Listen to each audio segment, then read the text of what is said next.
Everyone, thanks for joining us. This is the bit where the recording is going to start. So everyone will be watching this back. They'll be wondering what we were discussing beforehand. Thank you for joining us, everyone. And I'm delighted to be joined here by Mike, one of the founders of the. This is the first bit we'll get over. Do you want to explain how we pronounce it? It's everyone says Kyrö, but I'm reliably informed it's not pronounced Kyrö. No, we try to steer clear of the associations with pyramids and the like. So it's Kyrö. We Finns are a very sort of like brutal to the point kind of people. So Kyrö is how you do it. Kyrö. No, very good. And do you want to tell the listeners here or customers here and about yourself before we get started into the dive into the whiskey? Yeah, absolutely. So my name is Miika Lipiäinen, and I'm one of 5 founders of the company. We started with an idea of turning Finnish rye into beautiful spirits back in 2011, when I encountered rye whiskies properly for the first time. And my big inspiration for the category was Thomas H. Handy from Buffalo Trace, which is still the rye whiskey we all aspire to. But that sort of set us on the path, and then one fateful night in a sauna, as you do in Finland, you start your businesses in the sauna. So we got the idea that we should be the ones who turn Finnish rye into spirits, and off we went. Now 8 years in the operation, it's been a great journey. And is rye a big cereal crop in Finland? Oh yeah, it's massive. I mean, numbers wise, barley is still the bigger, but rye, I think almost uniquely to Finland, we use it a lot in food. We use it in bread, we use it in porridge, we use it in absolutely everything, and we really grow up with the taste of rye. So when we started out, we wanted to make something that actually tastes like it, and I don't know, what it tells you about the Finnish food culture, but we've selected rye bread as our national dish. I mean, who selects bread as their national dish? But tells something about the dedication. Well, when I was growing up, I did love an old rye Vita biscuit. I must say that as a kid. Brilliant. So, what order are we going to go through these 3 samples tonight, Miika?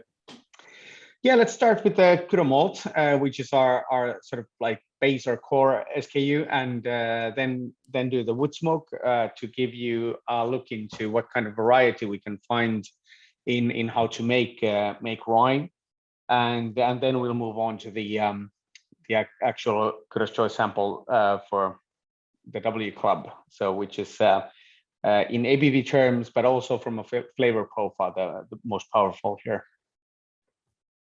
So you've I hope everyone's got their glassware ready and everything poured there. It's got an interesting nose. So malt rye, can you explain that one? Is it just that it's malted like a barley, or how does the mash bill work on this whiskey?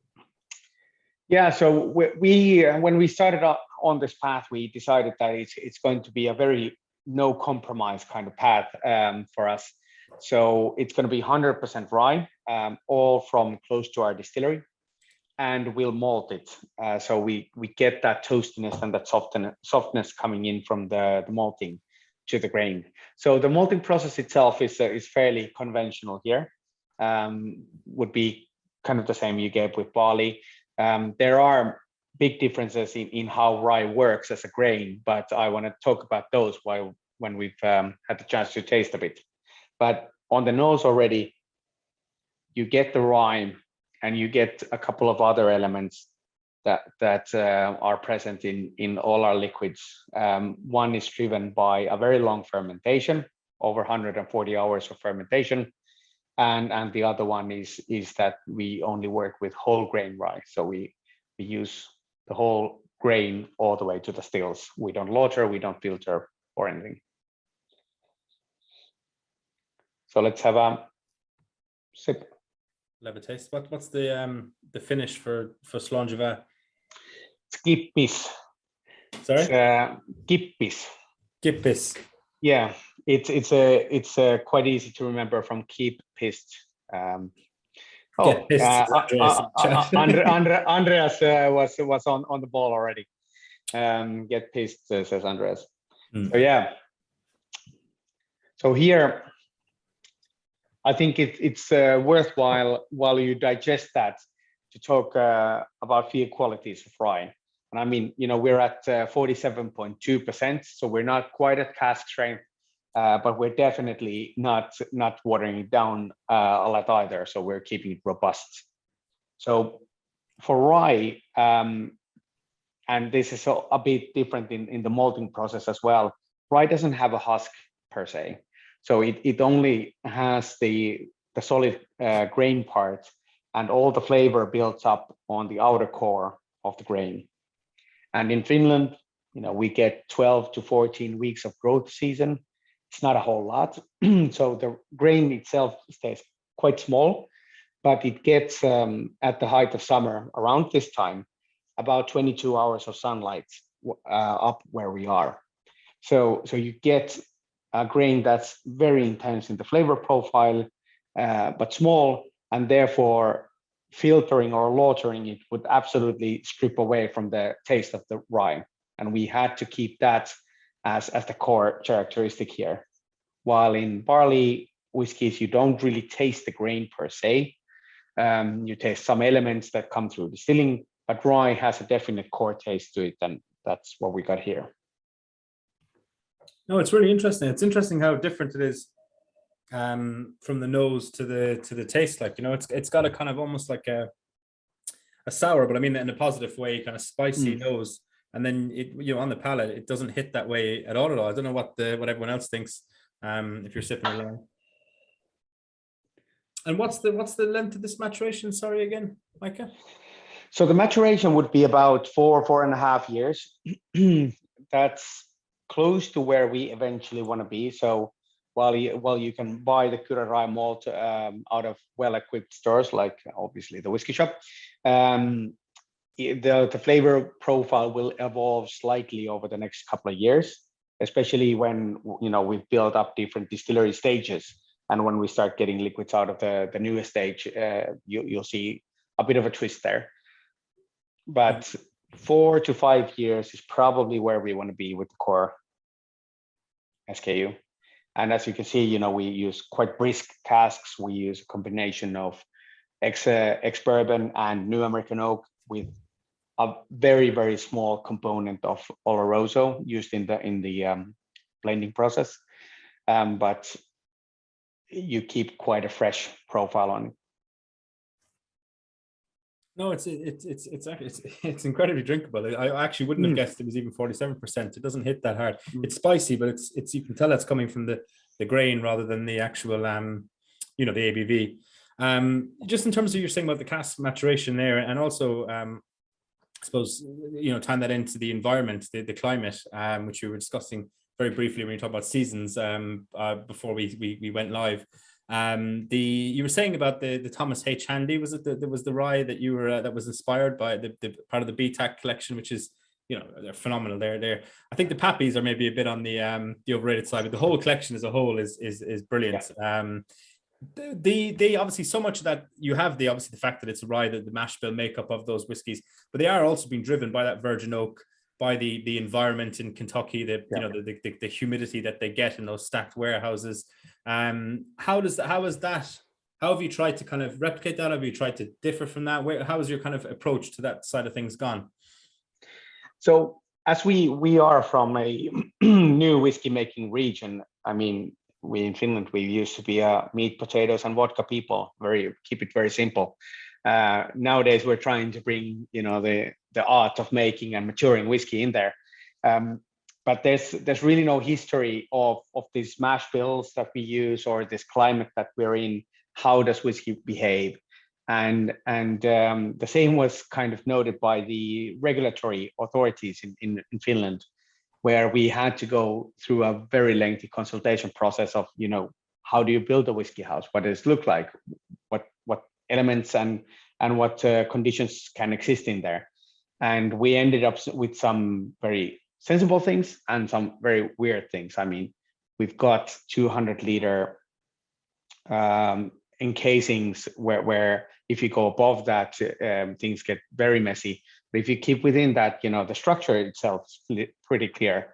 But the Finnish authorities decided that if you go above 22 degrees Celsius, everything will explode. And therefore, we have to have all our warehouses air conditioned, which is sounds expensive. Just very weird and very expensive. So and since our temperatures in our region go from minus 30 Celsius to plus 30 Celsius, on the plus side, that's very rare though. But you get that band, but you have to cap it at the top, and obviously you have to support it at the bottom. Otherwise, there's not a whole lot happening in the mid of winter. So we use excess heat from our process to pump through the warehouses to get a bit of heat going in there and get the reactions going. That's really interesting. And you know, you mentioned about the authorities there, and that side of things in terms of getting set up. If you take us back to being in that sauna and kind of, because you must have been, if that was 2011, you must have been quite a young man then, were you, Miika? well, I was in my early 30s and you know, very enthusiastic about whiskey then, as was our 5-person founding team. I don't know if you've seen this picture of us here in our coasters. So that's our team in a rye field. I had seen that picture. I didn't realize that was you guys. Yeah, it is. From the beginning, we decided that all the marketing we were going to do is basically just telling the story of how we make it, where we make it, and who makes it. And we don't really invent any sort of like special campaigns or stuff. So we started with that idea, and now sort of 10 years from the idea, 8 years in the business of distilling rye. Yeah, it's been quite the journey, but you know, all of us are still very passionate about whiskey, and our distiller, my co-founder Kalle Valkonen, who's our head distiller, he used to grow algae for Helsinki University. So he was in this project where they converted sun's energy into algae, and from there on out to energy. But that didn't quite work out. So now he's distilling whiskey, and you know, he's a master of everything organic. So it's been good for us. Yeah, this seems like a fairly normal transition, algae. Yeah, absolutely. But yeah, so that's like, it's taken us a while to get here, since for rye we've had to design the whole process around it. We've had to consult on the equipment, since we only work with whole grain rye. So you can imagine all the mills, all the mash tun, the pumps, the pre-mashers, fermenters, and all the piping and hosing that goes between stills has to work with very thick, sticky liquid that rye makes. And so in terms of that keeping the process, as you were saying, if you could, for someone who's ignorant like myself, so obviously traditionally you'd have your mash bill, and you'd strain it out then and be left with your wort. So you're keeping the draft in the wort. Is that what's happening? And that obviously stays in the washback. And is that draft still going into the still as well? Yes, absolutely. And so in the traditional whiskey process, where you have your milling, mashing, fermentation, and distillation, you know, we've got those steps. But all of the solids, all of the proteins, everything goes throughout all of the process into the wash still. So that requires a lot of special design from each part of the process.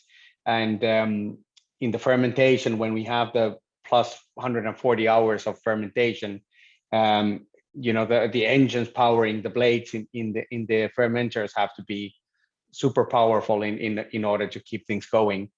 And when you pump it into the wash still, then we start distilling. And there again, we use copper pot stills. So we kind of borrow from USA, we borrow from Canada, we borrow from Scotland, different bits and pieces of the process to make our own. And in the distillation, you have to be really careful that you don't burn the thick rye porridge that is in there, and you extract the alcohol in the right way, and then you're able to pump it out. But in the end, it's a very desirable side product of the process, where the levels of alcohol are quite small, but the levels of protein are high.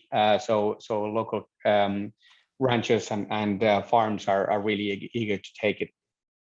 And in terms of not burning the contents while they're in the the still. How do you power the still? Is it steam powered or is it direct heat? Or obviously there's that's going to present a challenge in that sense. Yeah, well, definitely not direct fire. We'd have, your worst experience of being rushed in the morning and burning your porridge. That's what it would be like every time we distill. So there's steam coils, and we use exclusively local biogas made from food waste. So we try to close the production loop entirely.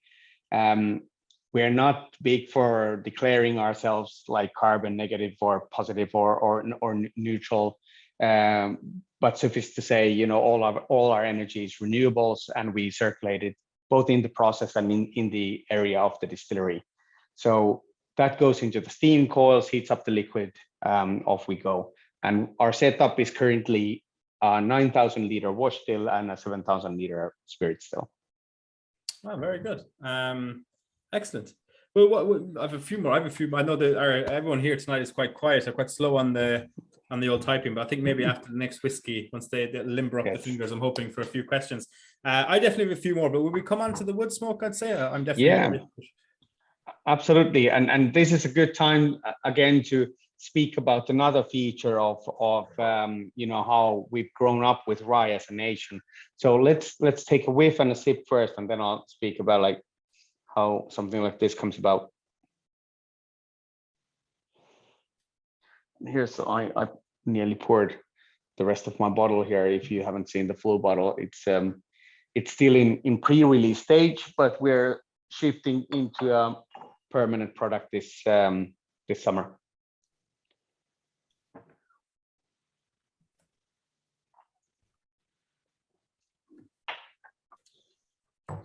So first and foremost, if you are, or if you consider yourself a heavy duty peat head, you might, if not be disappointed, at least you might not find a lot of smoke here compared to what you get in let's say Islay's Big Peat region or similar.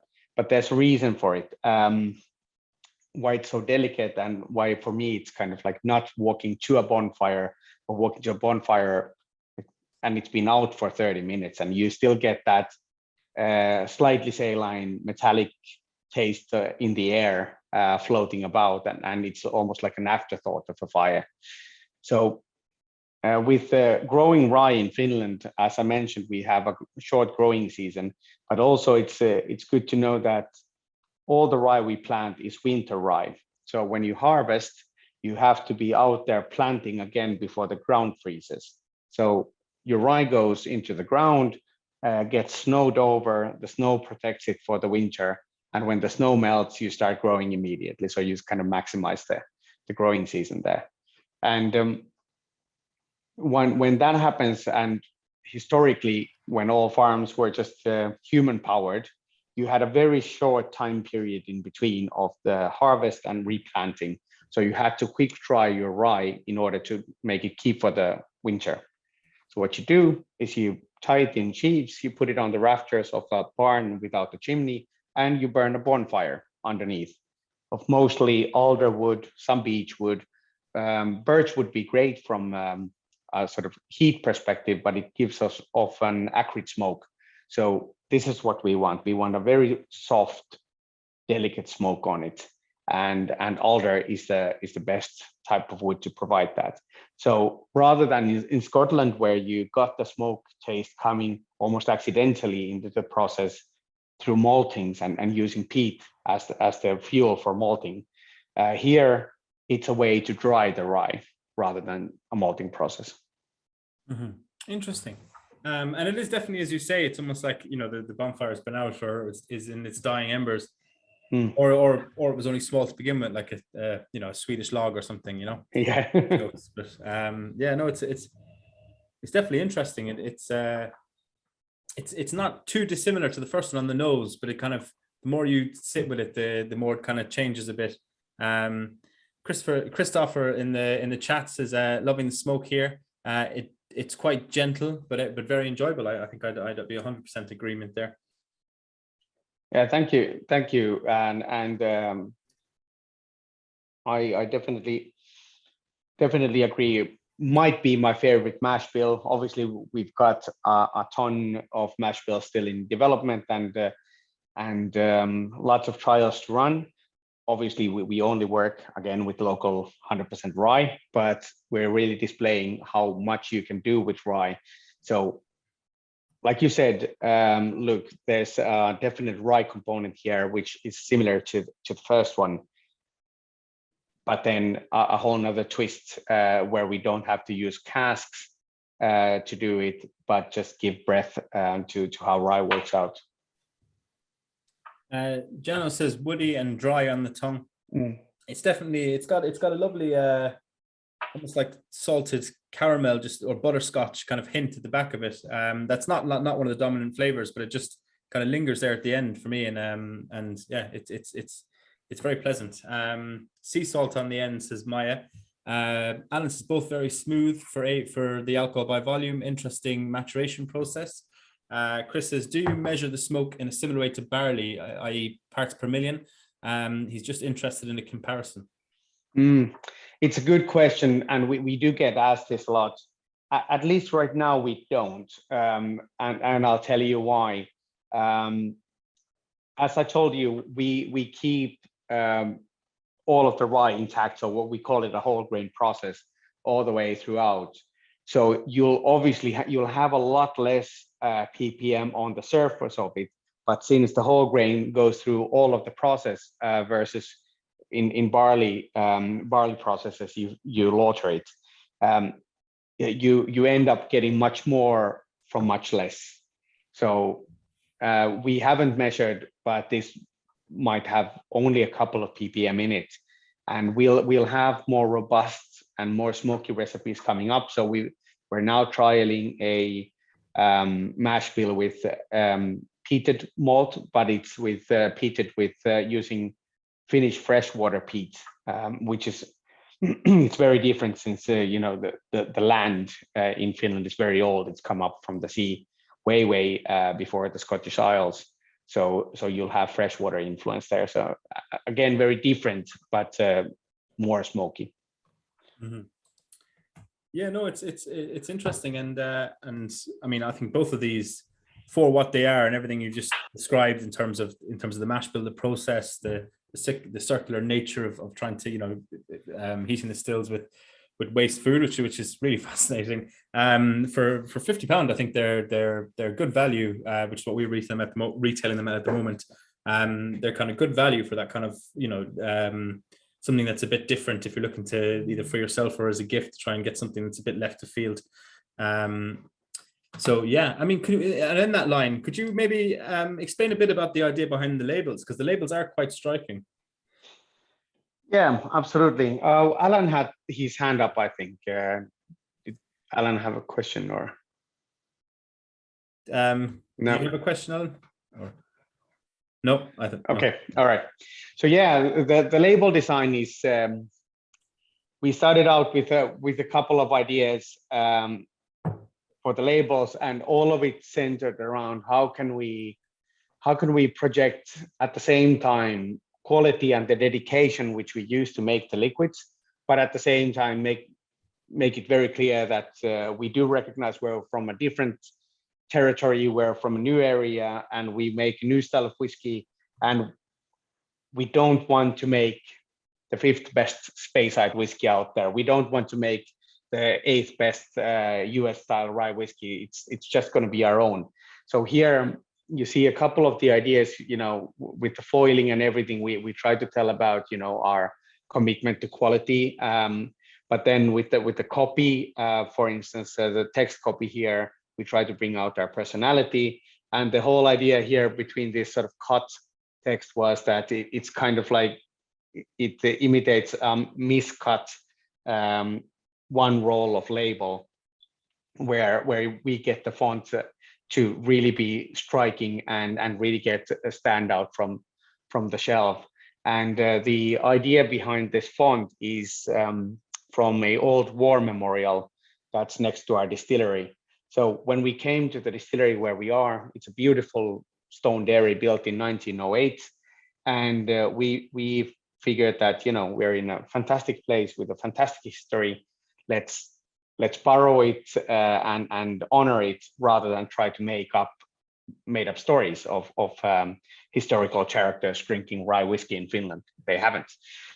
So this is from the war memorial, and it has a plaque that was stone chiseled in 1920s, and we just like digitized the font, and now it's our proprietary font called Napue Sans, Napue being the village where we are. So some of these ideas just come from the nature and the surroundings where we are, and we try to borrow them with respect.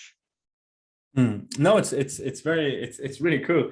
And on that line, Jana was asked why the 50cl bottling like the Japanese whiskey, because even now that you mentioned not wanting to obviously copy styles or be your own style, the actual shape of the bottle, not just the size, it does remind me of some of the Japanese whiskeys. Yeah, it's a Finnish glass designer called Miika Lipiäinen has designed the bottle. There's two reasons for the 50cl. One is that we've wanted to really drive trial. So we want people to experience and try the whiskey, and we don't have a lot of liquid to sell. So we get a lot more bottles by having 50cl, and we keep the price a bit more sensible. The second reason is, have you seen the alcohol taxes in Finland? I mean, with the 70cl, even if we really cut back on our own margins, it becomes a really painful price on the shelf, because we have an alcohol selling monopoly in Finland. The government owns it, and there the store margin average is 54%, and the alcohol taxes are about 80% higher than they are in UK. So even for a Lagavulin 16, I think we're at 90 something euros right now, which is about 78 pounds. And we would be prohibitively expensive to try a new thing. It sounds like Irish prices there. Chris says, I love the design. It feels very Finnish, if that makes sense. So I guess it does. I don't know if anyone else has any thoughts on the wood smoke, or any questions. I had one, but it's totally escaped me. Oh, in terms of, you were saying about obviously finding your own, not trying to be the fourth best in Speyside or whatever, and giving your own identity. In terms of what you can and can't do in Sweden, is there any, in Finland? I was just, Chris, it's actually like Chris says Swede Scott on his name. That's what threw me in my mind. I'm sorry. In terms of, obviously the Scottish Whisky Association that regulates kind of what you can and can't say in over here, and all that kind of jazz, and same in Ireland and that. What's the kind of rules about what you can and can't do in Finland? Well, in the whiskey category, we follow the general EU rules, which are pretty much the same as in the UK as well. Obviously, if you want to call something Scottish, it has been jump through those hoops, and unfortunately, if you want to call something single malt, it's no longer enough to be from one distillery and all malted and all that. You have to be barley, which we think personally it's too restrictive, but fine, we go with rye malt. From other regulatory perspective, in Finland, it's really hard going. The law starts with the words, the all marketing of hard liquor is prohibited. So I sometimes I wonder why we have a marketing department. But it's what you're allowed to do is you are allowed to tell your company story, and that's what we are doing from the start. So we're telling about the people, how we make it, where we make it, what kind of life we live there, and how we fit in with the community and all that. And we've been really, really well received.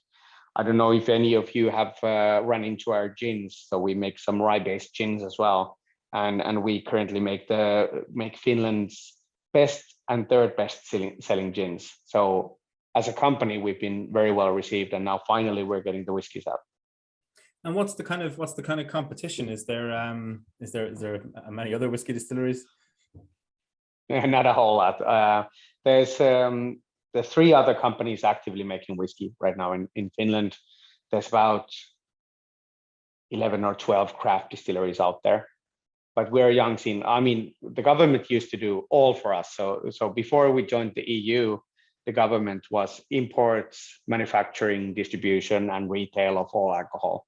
So yeah, no-brainer system. Nowadays, they only control the retail, and there's a big government-owned spirits maker still, but they don't do whiskey.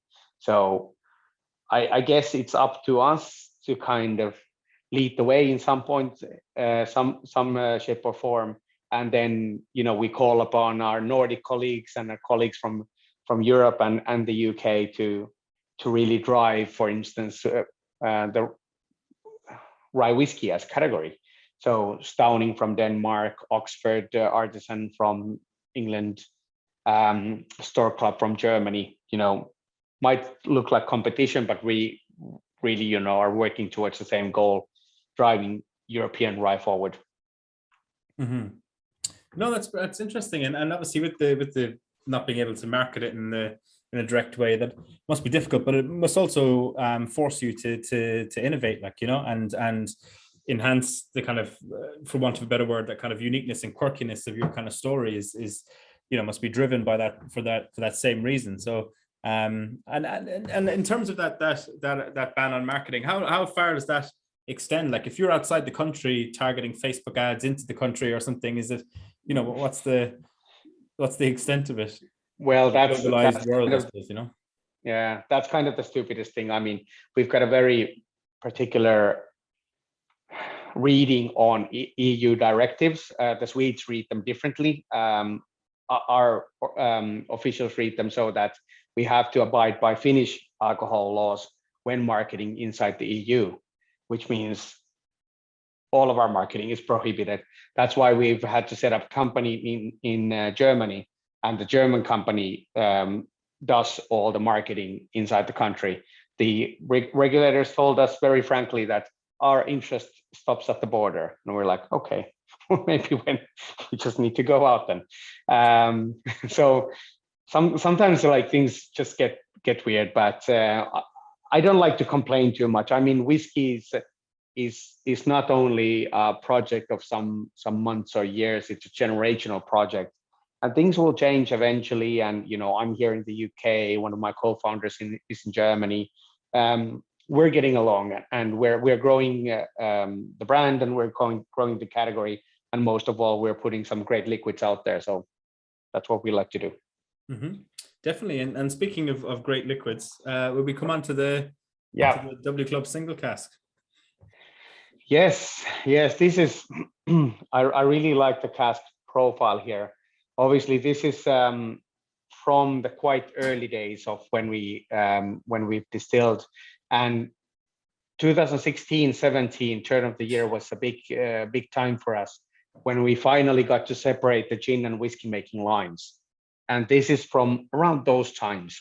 I think later 2017, but we started getting better and better casks all the time, and we started getting better with something. So I don't know if this is to my detriment, but it's in our brutally Finnish honest style, saying that we've learned a lot, and what we distilled 8 years ago is not as good as what we distill today. So we learn all the time, and that's why I hope everybody in this call stays tuned for what's to come. But this is already a very good example of some of the interesting profile elements that come in to our whiskeys, such as more chocolate, more cherry, almost maraschino cherry-like things already on the nose. Straight away on the nose, it's much more like almost a North American rye than the first two. This is the first two I actually hadn't tried before. I've actually tried this before, and I couldn't get over how similar it was in a good way to like a really good North American rye. And there's on the middle palate, you get the same effects as you get in our core SKUs. So that long fermentation, what it brings you in the secondary fermentation, you get your esters and aldehydes building. So you get your menthols, you get your raisins, you get your coffee grains, that sort of thing. And some of them are more pronounced here, some of them less, but you have very interesting taste elements on top.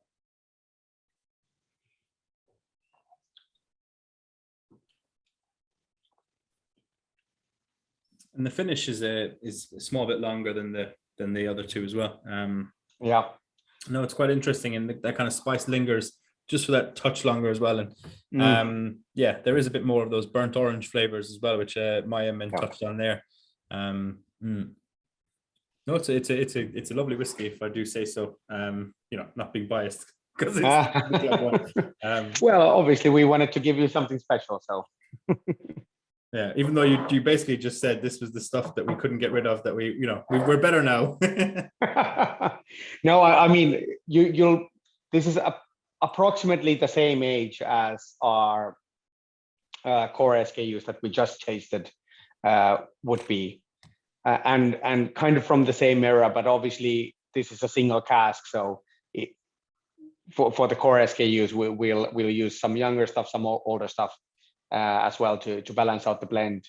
In a single cask, you get what you get, and here I feel that there's great elements happening. Mm-hmm. And in terms of, obviously you talked about the kind of cask, the use of refill and virgin oak and that in the earlier ones.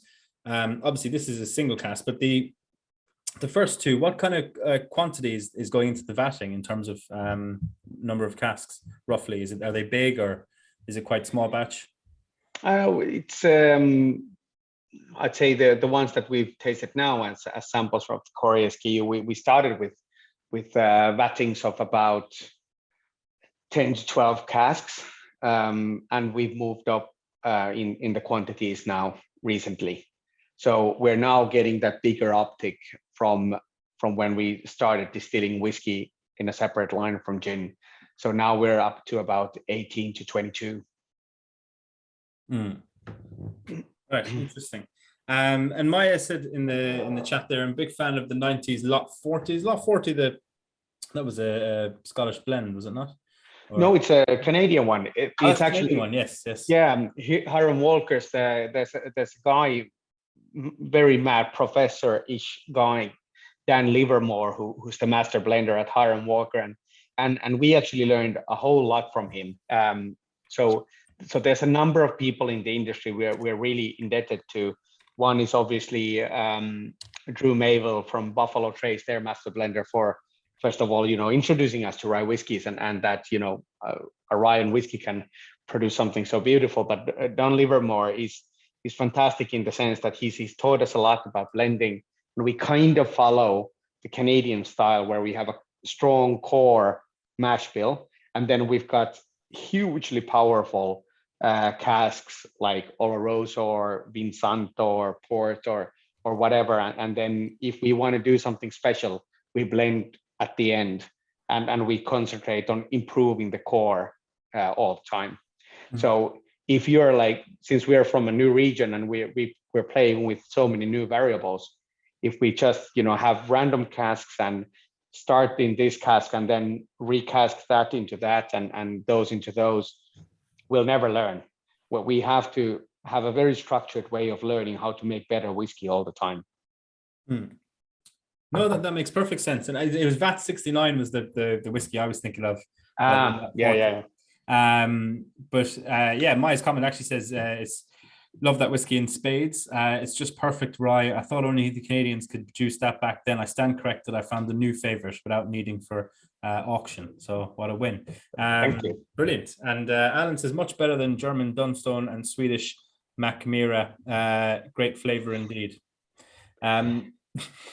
I don't know if you have any comments there. No, I mean, it's a communal industry. Everybody pumps everybody else up, but at the same time, every one of us has preferences. So put your flag up there where you like to put it, and be proud about it. You were mentioning like the Oxford, the Toad, the Oxford Distillery, and a couple of the brands there about those who are trying to develop European rye. whiskies. There obviously is a lot of, you do see a lot of, I think a few years ago I was trying, was it St. Killian's or something, German whiskey, and there's a load of kind of French whiskies nowadays. And that, do you have any kind of relationship with kind of other European whiskey producers that have emerged around the same time, or do you see yourselves as plowing your own furrow, even just with the exception of the rye connections?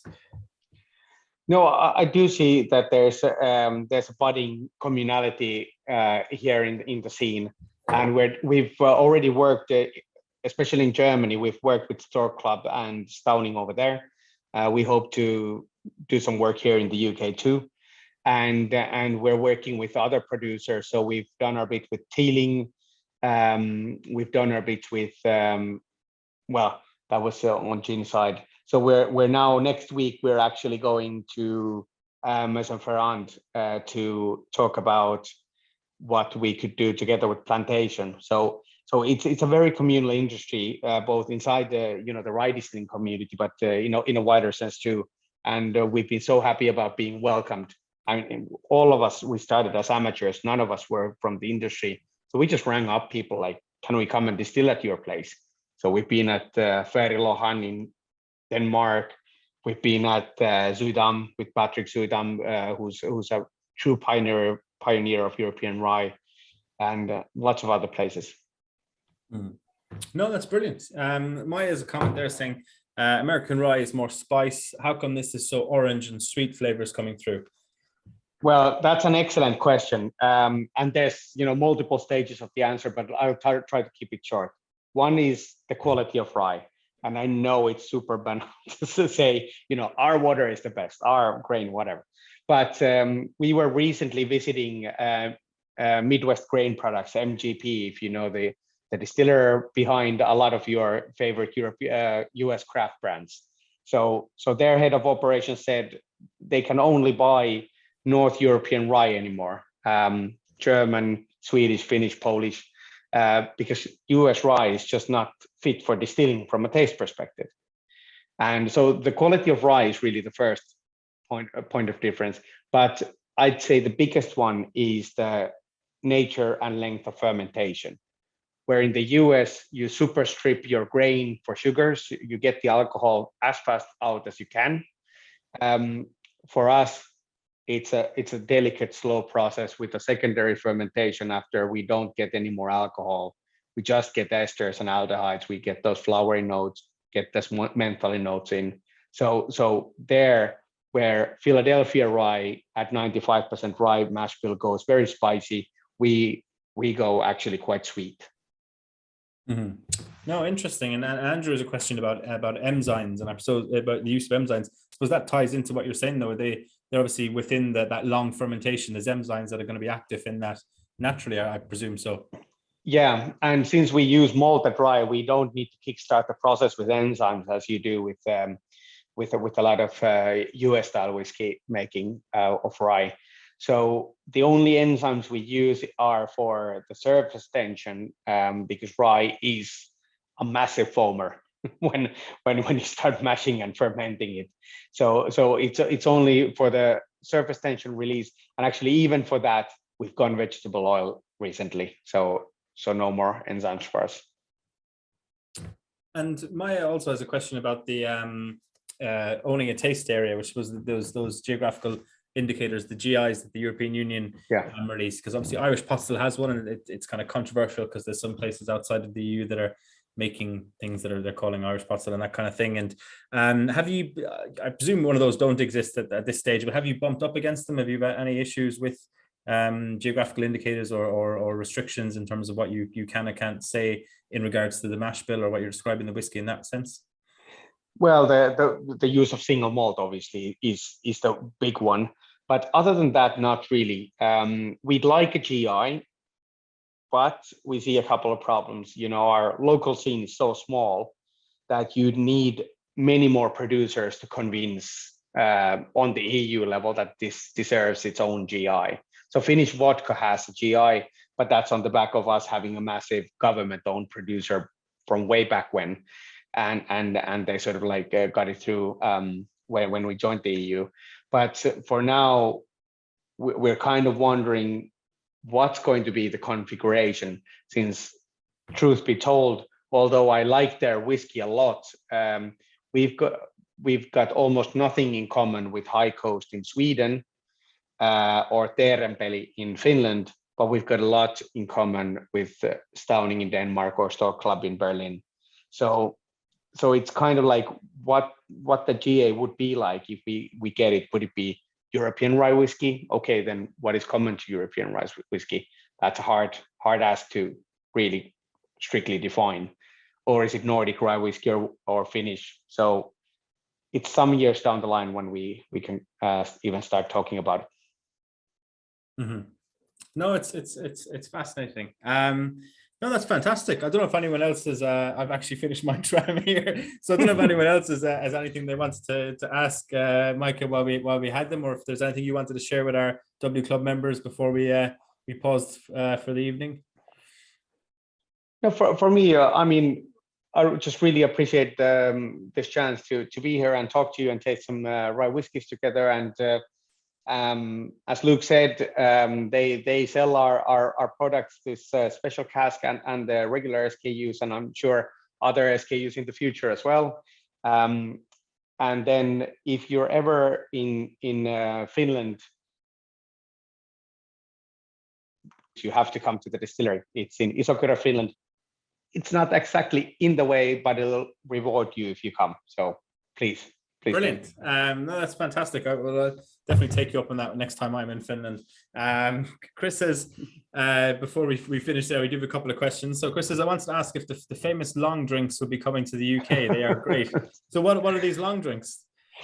So we make RTDs in Finland. Finland is actually, weirdly enough, the country where kind of the modern RTD was invented, because we didn't have much of a beer culture. We didn't have a drinks culture at all for 1952 Olympics. And some gents over in the boardroom of the national alcohol producer thought that, we need something to sell to the tourists. And they combined two very, very Finnish things, which are grapefruit and gin, and made it into a gray RTD. And now it's the biggest thing in Finland. And we made our own versions of it. So maybe one day. Maybe one day, but no current plans to bring them to the UK. Not yet. Jano says, are there other single casks on the market at the moment from you guys? So we've got one at Master of Malt, but that might be out already. And we've got a few bottles coming to our website of our Vinsanto cask. But that's website only. So that'll never get out of there. But kyrödistillery.com. I'm sorry, Luke, for the plug, but we do sell through our own website as well in the UK. But obviously, we're interested in working with the W Club in the future too. So let's see what happens. Yeah, definitely. No, there's a couple of comments on the long drink there, and Chris said a chance to try the Vinsanto in Sweden recently. It was very, very good. Oh, he only said one very, so okay. But yeah, no, that's excellent. Well, listen, I think that's a good place to leave it. Miika, thank you so much for your time. And we do have a discount code for W Club members not on the single cask, but on the first two SKUs, but I actually don't have it on me. So I will email that out with the recording tomorrow. So apologies if anyone wanted to get that purchase tonight. So thank you very much for joining us, and thank you, Miika, and I'm sure we'll catch you soon. Thank you. Thanks all, and have a great night. Brilliant. Cheers. Bye. Bye.